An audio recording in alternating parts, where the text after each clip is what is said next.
As a woman of today, how do you feel about the progression of women's rights and the current issues that we face? The current issues that we face today as women are a lot of the same issues we faced in the past. We still fight for equal pay, recognition on the same playing level as men. But have we made progress? We've made tremendous progress.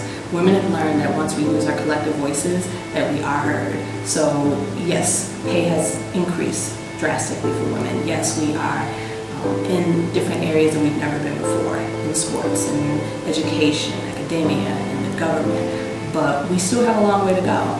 But if what's happening now is any indication of the future, then I think women are going to be okay. That's it. Thank you.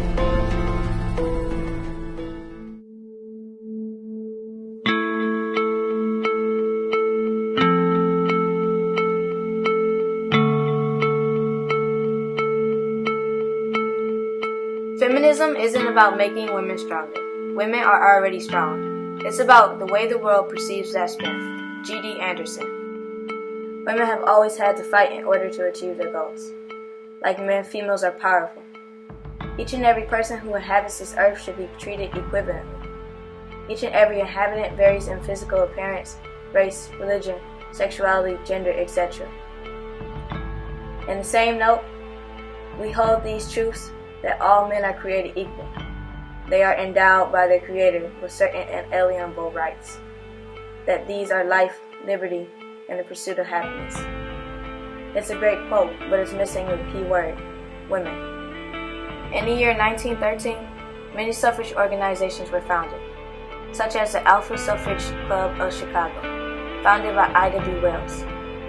Black women participated in the suffrage movement, but were discriminated against in the movement itself. Sojourner Truth was a former slave, a famous abolitionist, and was an advocate for the women's suffrage movement. Some white women suffragists believed the enfranchisement of women would serve to cancel out the Negro vote, and that there would be more white women voters than black women and men combined. Alice Paul and Lucy Burns founded the National Women's Party. They founded the party because women did not possess the rights men did. Women were viewed as inferior to the male species. That information is and was always false. On March 3, 1913, Alice came to the decision to lead 8,000 suffragists into the parade in Washington, D.C. In this march, black women were asked to march in a separate unit, despite the fact that they were also women and marched for the same cause. March 10, 1913, the suffrage parade took place down Fifth Avenue in New York City. There were about 500,000 observers. Even men took to stand alongside female suffragists. On October 18, 1913, the infamous Amelia Pankhurst, the leader of British militant suffragists, came from England. Many of these women had different reasons for marching, but in the end they all possessed similar interests. Despite their backgrounds, including their creeds or religious beliefs, women had the same notion deeply embedded in their minds. Some women stood their ground, while others did not participate in the rebellion. The consequences were severe. You risked the chance of being arrested, shunned, viewed as a disgrace, and in some cases women's husbands were shunned alongside them. In World War I, women played a large role. We helped to fill in jobs while men were away. Women sent supplies to suffering Europeans. Women also continued the work from pre-war. January 10, 1917, regardless of the weather conditions or the violence of the public, picketers stood in front of the White House. Their banners read, "How long must women wait for liberty?" And "Mr. President, what will you do for women's suffrage?" They switched shifts hourly and ignored other elements beating at the door to interfere. All for what seemed like something ridiculously ludicrous to outsiders. People consistently looked at women and downgraded them.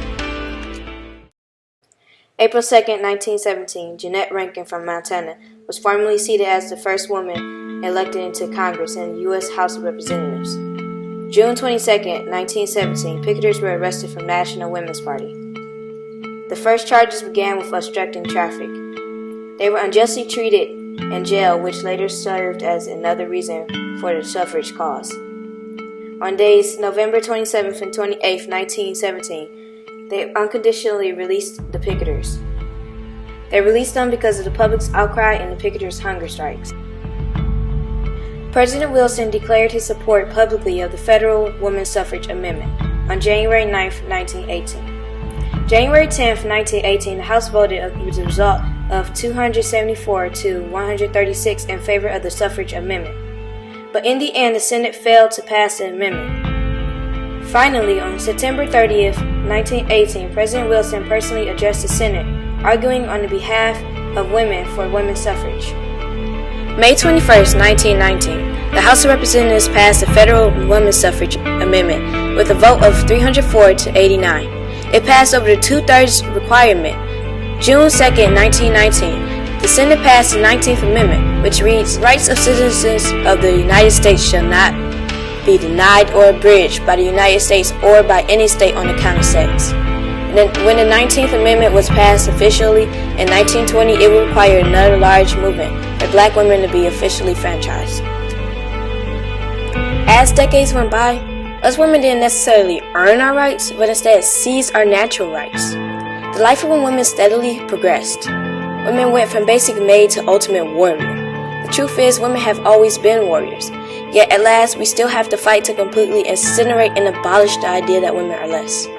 Recently, women have been brought to marching once again in our new year of 2017. There was a march on Washington organized by Linda Sarsour, an activist and writer, Tamika Mallory, Cameron Perez, and several others. Our current president, Donald Trump, is trying to rid women of their reproductive rights. Roe v. Wade is a woman's right to either have a child or not, if she pleases. The march consisted of over 1 million people.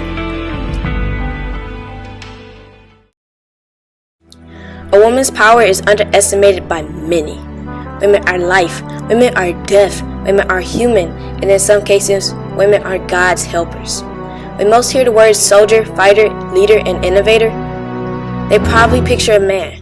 When I hear these words, I imagine powerful and prevailing women. The point is, women are so much more than some people think. Many people wonder where my secret lies. I'm not cute or built to suit a fashion model size. When I start to tell them, they think I'm telling lies. I say, it's in the reach of my arms, the span of my hips, the stride of my step, the curl of my lips. I'm a woman, phenomenally. I walk into a room just as cool as you please, and to a man the fellows stand, or fall down on their knees. Then they swarm around me, a hive of honeybees. I say, it's the fire in my eyes, the flash of my teeth, the swing in my waist, the joy in my feet. I'm a woman, phenomenally. Men themselves have wondered what they see in me. They try so much, but they can't touch my inner mystery. When I try to show them, they say they still can't see. I say, it's in the arch of my back, the sun of my smile, the ride of my breasts, the grace of my style. I'm a woman, phenomenally. Now you understand just why my head's not bowed. I don't shout or jump about or have to talk real loud. When you see me passing, it ought to make you proud. I say, it's in the click of my heels, the bend of my hair, the palms of my hand, the need for my care. Because I'm a woman, phenomenally, phenomenal woman. All you women and me.